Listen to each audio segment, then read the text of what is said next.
এইটি তো আমার সেই ঘর ଦେଖିବାକୁ ଏହା ଅତି ସୁନ୍ଦର ବଡ଼ ନିରିମଳ ଏହି ଘରଟି ଲିପେ ପୋଛେ ମା ଏହା ତଳଟି କାନ୍ଥ ବାଡ଼ ରଙ୍ଗ ମାଟିରେ ପୋଛା ତଳେ ପଡ଼ିଥାଏ ସୁନ୍ଦର ଚିତା ଏହିଠାରେ ମା ପରିବା କାଟେ ପିଢ଼ାରେ ବସିଣ ମସଲା ବାଟେ ମାଟି ହାଣ୍ଡିରେ ସେ ଭାତ ରାନ୍ଧନ୍ତି ଆଟିକାରେ ଡାଲି ବଘାରିଥାନ୍ତି ପଖାଳ ଭାତକୁ ଶୁଖୁଆ ଭଜା ବଡ଼ି ବାଇଗଣ ଚକଟା ମଜା ଶାଗ ଭଜା ସଙ୍ଗେ ଟମାଟୋ ଶାଗ ଭଜା ସଙ୍ଗେ ଟମାଟୋ ପୋଟଳ ଘାଣ୍ଟ ତରକାରୀ ବେସର ମିଠା ଆଳୁ ବାଇଗଣ ଭରତା ହୁଏ ସନ୍ତୁଳା ସାଙ୍ଗରେ ରାଇତା ହୁଏ ଓଡ଼ିଆର ପ୍ରିୟ ପଖାଳ ଭାତ ସଞ୍ଜ ସକାଳରେ ହୁଏ ଆଦୃତ। ଧନ୍ୟବାଦ।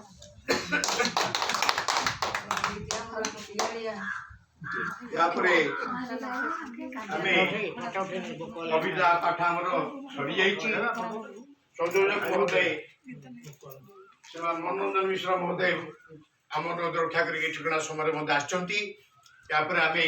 ଚୌକି କାଢ଼ିବା ପାଲ ପକେଇବା ଏବଂ ଆମର ପଖାଳ ଖାଦ୍ୟ ଖାଇବା ଏବଂ ଆମକୁ ଅନୁରୋଧ ଆମ ଫଟୋ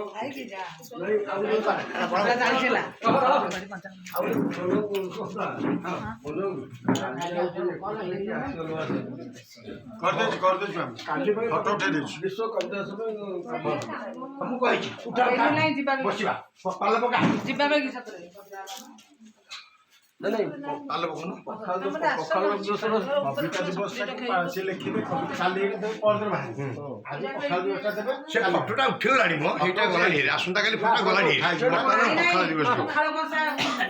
ପଖାଳଟା ଉଠା ହବ ଏଇଟା କାଢୁନ ଏଇଥିରେ ବସିବା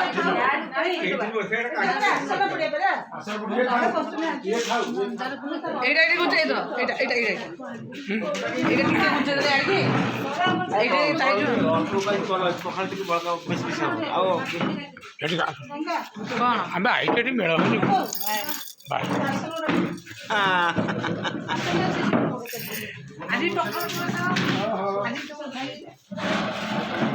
ଉଠେଇଲେ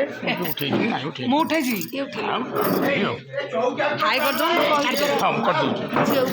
ହଉ ହଉ ଆମ ନିଜ ଲୋକ ବହୁତ ଦିନ ହେଲା ଆମେ ଯିବାନି ସେଠିକି ହଁ କ'ଣ ଯିବା ହଁ ବଡ଼ମ୍ବା ରହିଛି ବଡ଼ମ୍ବା ଯିବା ଏ ବଡ଼ମ୍ବା ଏଠିକି ଆମେ ଯିବା ନାଇଁ ବଡ଼ମ୍ବା ଯିବା ତ ଦୁଇ ଜଣ ଆମର ଅଛନ୍ତି ନା